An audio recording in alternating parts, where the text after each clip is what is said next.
Well, it's been a super long and busy day, and finally now in the evening, I can sit down and answer some of the questions that students have asked for this professor takeover. My favorite class is actually Astronomy C10, also known as Letters and Science C70U, an Introduction to General Astronomy.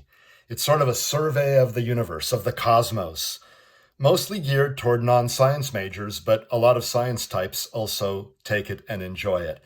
We cover everything: galaxies, planets, stars, black holes, the whole universe. It's really a fun course. And I also sometimes teach a sophomore seminar on the nature of space and time, special relativity, general relativity, things like that, Einstein's theories. Everyone should take Astro C10, Introduction to General Astronomy. You learn about so many interesting things, including the origin of the very chemical elements out of which we are made. You know, they're made through nuclear reactions deep inside stars, and then some of those stars explode, and the debris goes flying out, and those gases mix with other gases, and eventually new stars, planets, and eventually life can form. You are made of star stuff, as Carl Sagan used to say. So these are the kinds of things we learn about in Astro C10. I think my favorite constellation is Orion, the great hunter. First of all, he's made out of bright stars, so easily recognizable, and he actually looks like what he's named after. And then he's got the sword, in which there's the great nebula of Orion, a huge star-forming region. And the left shoulder is Betelgeuse, a red supergiant star that might blow up in the next 100,000 years or so. And then I have two sons, and one of them is named Orion. So, gotta have that as the favorite constellation. A black hole is a region of space where matter is compressed so much that the local gravity is strong enough to hold in everything. Not even light can escape. So if you fall into a black hole, there's no way you'll ever get out. You'll get squished. A white hole is a theoretical idea. It's sort of the reverse of a black hole. Things can only come out of it, not fall in. We don't know of any white holes. They probably don't exist in the universe, but they were a theoretical possibility that nature probably has chosen not to adopt. But black holes have been basically proven to exist. They're out there in great abundance. An incredibly inspirational moment in my life occurred when my parents gave me a small telescope as a Christmas present. And I took it out that night, and the third random bright star that I looked at turned out to be Saturn, not a star at all, a planet. Now that just knocked my socks off.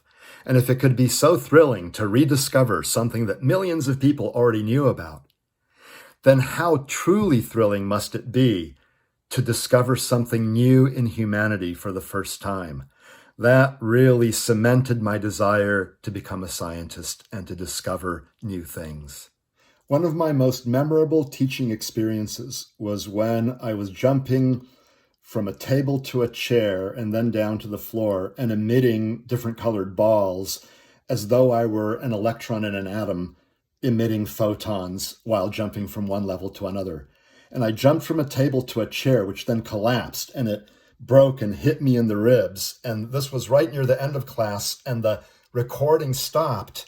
So students watching the recording didn't know what happened to me. Was I okay? They all started emailing me and, a lot of expressions of concern. Yeah, I was okay, kind of bruised a few ribs, but I survived. There's this interesting idea that there might be a multiplicity of universes, a universe of universes. So ours is not the only one. There are other bubbles out there, completely disconnected from ours. And there's a lot of sort of circumstantial evidence for this. It makes a lot of sense based on theories of quantum mechanics and general relativity and how our universe may have started. We don't know it to be the case, but it could help explain why our own universe seems to be so amazingly finely tuned for the existence of complexity culminating with life. Most of them are boring, but ours is an interesting one, and we live in it. So I was asked to talk about the differences between astronomy and astrology. Astronomy, astrophysics, we try to study the universe and figure out the laws by which it works, how things tick. And in astrology, They claim to use the positions of planets at the time of your birth to predict how your life is going to be and all kinds of things like that. Astrology does not work. It's not based on scientific evidence. There's no statistically valid correlations between your horoscope and how your life will be lived. So don't believe it. Study astrophysics. Do science. Well, this has been Alex Fillipenko with my Professor Takeover. I really hope to see you in a future Astro C10 class. The next time I teach it, in fact, will be the fall semester of 2022. And, you'll have a really great time learning all kinds of interesting things. So hope to see you on campus and in my class. Bye-bye.